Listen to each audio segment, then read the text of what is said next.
ये शिव की स्तुति, शिव का भजन, शिव का मंत्र जाप।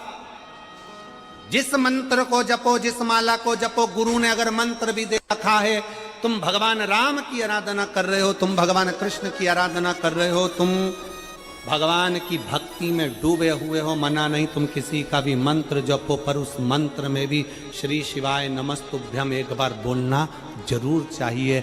नमः शिवाय बोलो, चाहे ओम नमः शिवाय बोलो, पर शंकर को याद जरूर करो, जिससे तुम्हारा किया गया माला, तुम्हारा किया गया मंत्र जाप, तुम्हारा किया गया नाम जाप, तुम्हारा किया गया स्मरण सब आ जाए।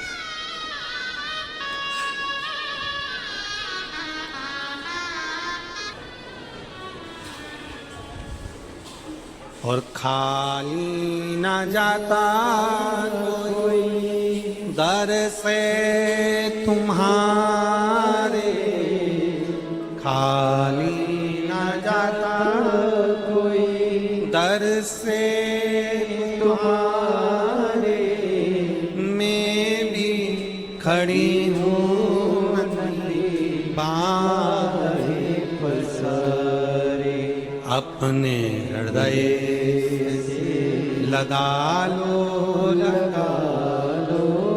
गिरा जा रहा हूँ, उठा लो, भोले अपने डर से अब तो ना टालो, गिरी जा रही हूँ, उठा लो। आप जिस आस और विश्वास के साथ शंकर भगवान की पूजन करते हो, अपने घर में शिवलिंग रखते हो, शिव आराधना करते हो, शिव महापुराण की कथा इस पंडाल में बैठकर श्रवण करते हो, जिस विश्वास से सुनते हो, बाबा उस विश्वास को रखता जाओ।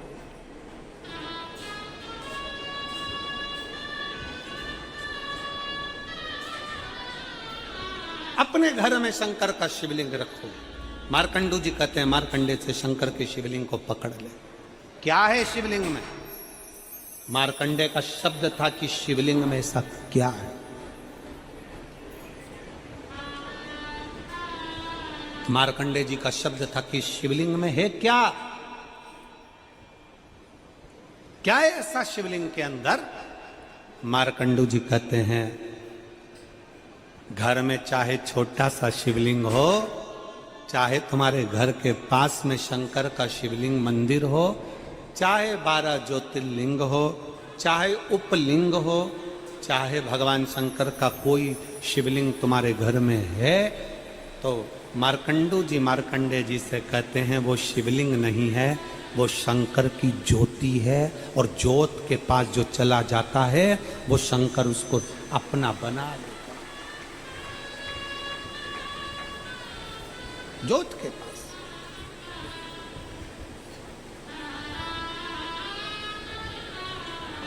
एक बात पूछें आप लोगों से, उत्तर दीजिएगा।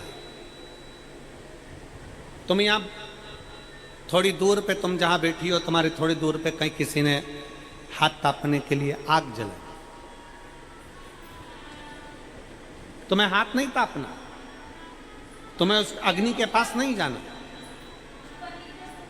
और तुम उधर से पास में बैठी हो।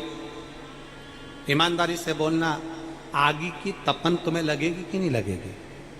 भले तुम हाथ नहीं ताप रही, भले तुम उस अग्नि के पास में नहीं जा रही, पर वो अग्नि के पास से भी अगर निकल कर चले गए तो अग्नि की तपन शरीर को लगेगी। अग्नि की आंच, ये दिया, यहाँ पर लोग दीप प्रज्वलन करते हैं, प्रतिदिन अतिथि गणाते हैं, दीप प्रज्वलन करते हैं, दिया वहां जलता है, उसका धुआं, उसकी लपट, उसकी गर्मी ये एसी के माध्यम से खिंचकर यहाँ आता है। आप आंच के पास में मत जाओ, अग्नि के पास में मत जाओ, पर अग्नि के पास में से भी निकल कर चले गए तो अग्नि की तपन हमारे शरीर को लगती है। उसी तरह प्रत्येक शंकर के मंदिर में शिवलिंग है, शिवलिंग नहीं, प्रत्येक शंकर के मंदिर में शंकर की ज्योति है। अगर कोई शंकर के मंदिर के सामने से भी निकल कर चले जाता है तो शंकर की ज्योति का तत्व उसको प्राप्त हो जाता है, उसको फल प्राप्त हो जाता है, ज्योति का तत्व प्राप्त हो। मत सुनो शिव महापुराण की कथा, मत सुनो। मैं पंडाल में नहीं बैठूंगा, मैं पंडाल में नहीं जाऊंगा, मैं कथा सुनने नहीं जाऊंगा, मत जा। कथा चल रही हो और उस गली से भी आप निकल कर चले गए, भले तुम्हारे कानों में शब्द ना पड़ा हो, तुम्हारे कानों में शिव महापुराण का अक्षर भी ना गया हो, तो भी वो असर करती ही है।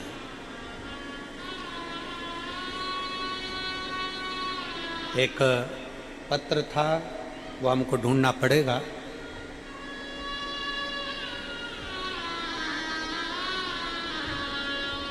कल के पत्र में एक पत्र था, एक लड़के को एक बीमारी हो गई।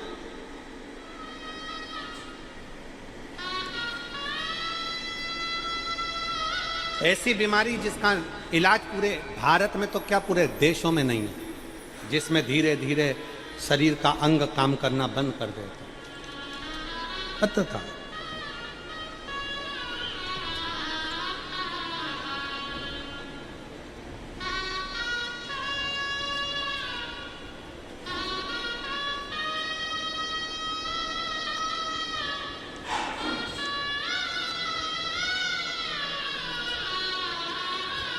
और बच्चे को जब बीमारी हुई,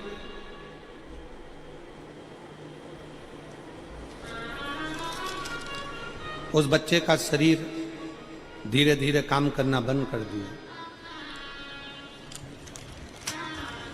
जब बच्चे का शरीर काम करना बंद करा, देखो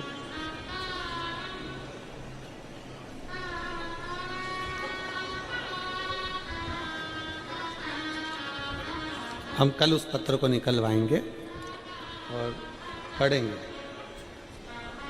अगर कहीं बैठी हो, हम पत्र भले नहीं मिल रहा हमको, अगर कहीं बैठी हो अपने बच्चे को लेकर आई हो तो जरूर आए, हम पत्र ढूंढेंगे, अगर मिला तो जरूर उसका स्मरण करेंगे।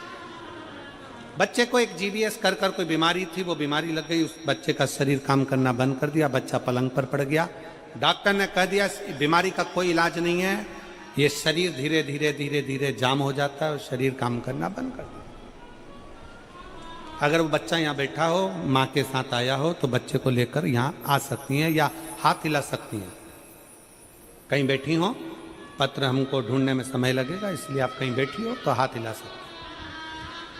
और बच्चा आया हो तो बेलपत्र लेने के लिए जरूर आए। बच्चे को हो गई वो बीमारी और शरीर ने काम करना बंद कर दिया, शरीर काम करना। डॉक्टर ने कह दिया इसका कोई इलाज नहीं है, घर ले। क्या करे? मां अपने बच्चे को ऐसा तड़पता हुआ नहीं देख सकती, मां अपने बच्चे को तड़पता हुआ नहीं देख सकती। उस पत्र में उस बहन ने लिखा कि मेरे नजदीक में शिव महापुराण, उसने स्थान भी लिखा, वहां कथा हुई, बेटे को ले गई। रोज कथा में शंकर के चरणों की मिट्टी भगवान शंकर के उस पंडाल में बैठकर वहीं कथा सुनती और उसी की रज अपने बेटे के शरीर पर लगाती, भगवान से प्रार्थना करती, तूने सबकी सुनी है तो मेरी झोली क्यों खाली करता है। वो माँ पत्र में लिखती है, अब मेरे बेटा पलंग पर नहीं सोता, धीरे धीरे चलना उसने प्रारंभ कर दिया। बैठी हो तो अपने बेटे को ला सकते हो, बेटा चलने लगा।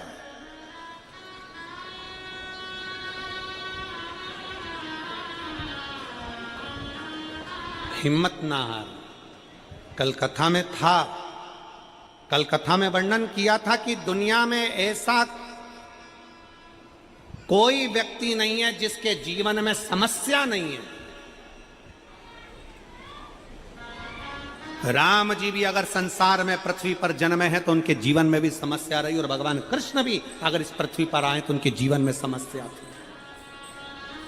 संसार में जो जन्मा है ऐसा कोई नहीं जन्मा जिसके जीवन में समस्या नहीं, और ऐसी कोई समस्या नहीं जिसका हल शंकर के चरणों में नहीं, शिव महापुराण में नहीं।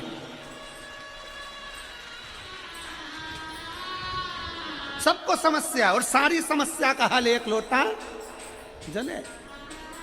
सब दुखी है संसार में।